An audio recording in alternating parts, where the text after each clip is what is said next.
You have to forgive the graphics. I'm a middle school teacher by training, so things might look a little middle school to everyone. Also, I'm on quarantine. We just had a COVID exposure, so you're definitely going to hear a toddler screaming in the background at some point.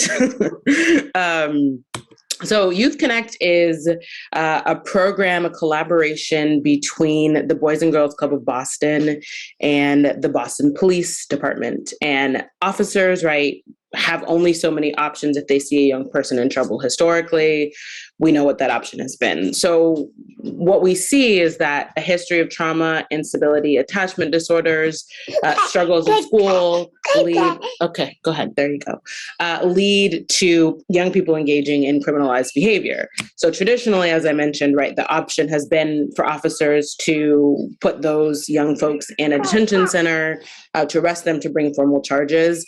And obviously that hasn't worked with respect to the reduction of violence. Officers themselves see a young person in trouble and don't get any joy, right, from putting that young person in a cage. So what we do at YouthConnect is place social workers in those police departments that tend to have the highest incidence of youth crime and provide all of those things to interrupt the systems of trauma, poverty, mass incarceration by actually providing not just therapeutic, but also material support, resource management to address the concerns and to hopefully prevent further participation in behavior that's been criminalized. So many of you do similar work here. So I wanted to jump into talking about why we think our model works well. 80% of the families that we reach out to, whether it's from a police referral, which are the majority of our referrals are from a school or from another program, opt into services with us. We do not charge for services. We don't bill insurance, none of that. There's no barriers. You don't have to prove your legal status, nothing like that. And so when we make that initial phone call to families, 80% choose to be in relationship with us and to work with us. I'm going to talk a little bit about why we think that is. There's sort of a thing that we talk about that makes that stick and makes that initial relationship and the relationship moving forward work. We just try to be the thing that people ask us to be. It sounds really simple because it is, but it's also that challenging. So I'm going to walk you through what that looks like by talking a little bit about one of our social workers. Her name is Joanna, and she's been with us for about 4 years. She's a really, truly a relationship building expert. And you might be looking and sort of notice she doesn't really look like the majority of the folks that we partner with. 96% of the youth that we work with are youth of color, mostly Black and Latin. Hi. Somebody's going to have to say hi. You say hi. Bye-bye. Okay, say bye-bye. Thank you. And so Joanna does that work really well by building relationships across difference and not really being impacted by those differences, but instead choosing to see them as a learning opportunity and moment. So the things that we break down that are within that are listening for the ask. People won't always come out and ask you for the thing that they need, right? But if they say, I don't have time to talk to you, I have to pick up my kids and it's going to be a really hectic time for me. Or a young person says, I'm not going to talk to you on the phone. I only have a certain amount of minutes. I'm not going to waste them on talking to you, right? That underlying that statement is an ask, right? Is I need more access to be able to communicate with people. And I don't have that on my phone plan. So we'll say, oh, did you know that, right, Comcast has this program where you can actually get free internet or free minutes added. We might say to a parent, oh, did you know there's a transportation program after school, or we're happy to give you a ride. Pre-COVID, that was more of an option, or here's how we can make sure that you have free bus passes. So listening for that first small ask and then making it happen quickly. It might be, I'm really busy, I have to cook dinner tonight. Okay, great. Tomorrow, we're happy to make sure that dinner gets delivered to you, already made. We have a relationship with a food delivery company who will send you a meal. Do you have any dietary requirements for that? So finding that small ask and making sure that we can then quickly deliver on that. And we are able to quickly deliver on people who need things like food, phones, transportation by having those partnerships already up and running. So we have those partnerships, we maintain them, we meet with our partners weekly, sometimes monthly if they're, somebody we work with a little bit less frequently, so that we can easily turn that ask that we've uncovered into a small win. That builds trust. And for some families, it's one small win and they're like, okay, you're really here to help. And that's great. In some families, it takes 20 small wins before they're like, hey, we understand that you are here to work with us and partner with us. And now we want to open up a little bit more and trust you with understanding the complexity of our needs. So we have one family who Joanna worked with, who was a family of 12, but mom was really concerned that there was going to be a report up to the Child Protective Services because there were multiple children sharing a room and sharing beds. And so that, that's fine. Many families set things up that way, but in the past she'd had negative experiences. So Joanna worked with her, built that relationship, spent so much time building that trust. So eventually she would open up and share, because previously she had said that she had 4 kids. And so we were able to help the 4 kids get what they need. But when we found out there were more, right, then we were able to help those other children get the things that they needed. So oftentimes we'll enter into a family that has a young person, maybe 16 to 20. Oh no, I know it's not good.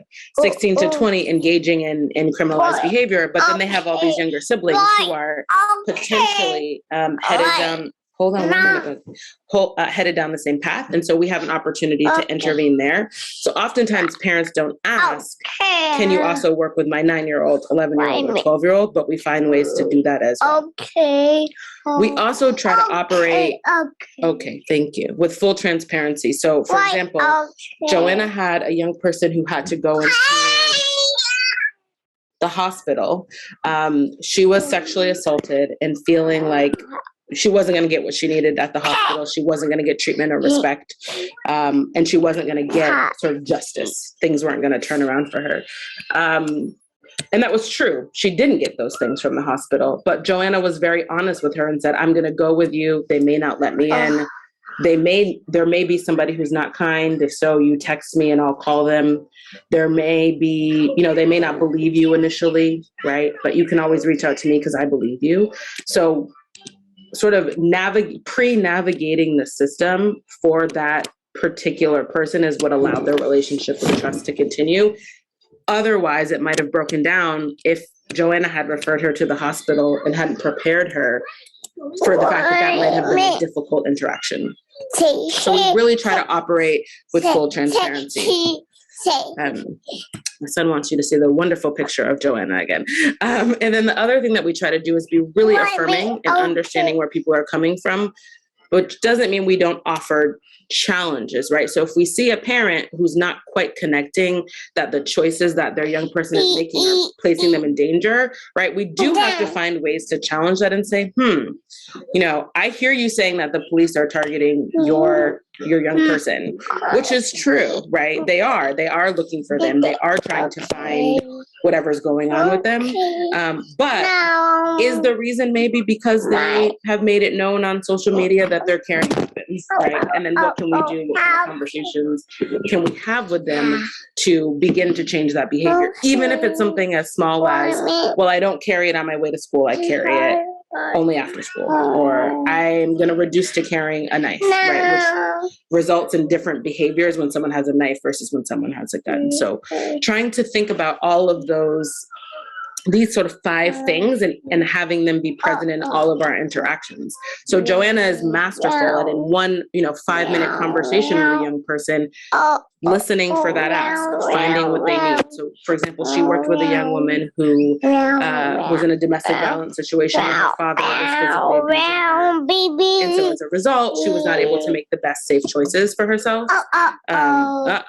So one of the things that Joanna heard her asking for was saying she was scared that her father was going to place a curse on her or harm her without even being present. And so what she needed really was somebody from her community who could speak to her about having some protection, right?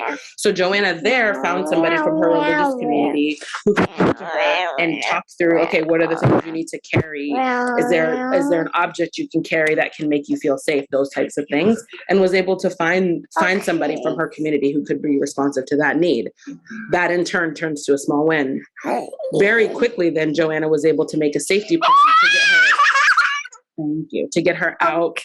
And she had only 2 hours to do this while the young woman was in school, because that's the only time she wasn't very closely supervised by her father. So having those close connections meant she could get her housing, new clothes, transportation, a stipend, so just money on a Visa card, so that she would be able to have all of the things that she needed very, very quickly. Right? Only 2 hours to safety plan and to move her into safe housing. So also Joanna was fully transparent and told her, I'm going to do the very best I can. We're going to get you all of the things you need so that you're surviving, you have food, you have shelter, but you're not going to have everything you need in 24 hours. Right? We will continue working with you. But she didn't set up the young person to have unrealistic expectations. The piece that Joanna was able to do was really to just offer that affirmation for the girl who was in that situation, and really just affirm her choice to choose her own safety, even though it was a challenge for her. Would you like to say hi? And so, but also offering her challenges, like, can you imagine what it would be like to operate in a world where you felt safe?